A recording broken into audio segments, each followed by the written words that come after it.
হৈছে হৈছে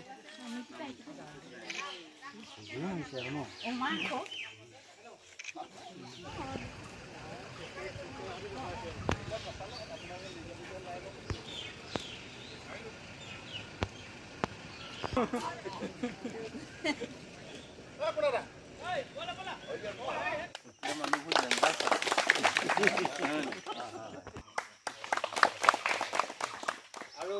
মঞ্চত এনেকুৱা এখন নদীৰ ওপৰতে আজি মই 5 লাখ টকা এটা দিলোঁ আৰু সঁচাকৈ মই আজি আহি পেলাই অভিভূত হৈছোঁ যে নিৰ্মাণ কমিটিখনে ইয়াৰ কাৰণে যিটো ব্যৱস্থা কৰি ল'লে এইটো সঁচাকৈ অভিভূত মানে ভাল কাম কৰোঁ বুলি ক'লে মানে কোনো মানে দ্বিধাবোধ নোহোৱাকৈ আমি কামবিলাক এনেকৈ আদায় কৰিব পাৰোঁ গতিকে আমাৰ পৰিষদৰ এলেকাধীন সকলো ৰাইজৰ উন্নয়ন হকে ভাল কাম কৰিবৰ কাৰণে আমি কমিটিক দিয়াৰ ব্যৱস্থা কৰিছোঁ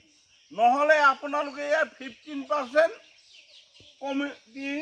মানে নিৰ্মাণৰ আবণ্টিত পুঁজিৰে তেৰিমেৰি নদীৰ ওপৰত সমূহ ৰাইজৰ যি সুবিধা কৰি দিলে কছাৰী ডাঙৰীয়া আমি আপাহতে ধন্যবাদ জ্ঞাপন কৃত দলং ই এক ঐতিহাসিক এই অঞ্চলৰ ৰাইজে কথাটো কাহানি পাহৰিব নোৱাৰিব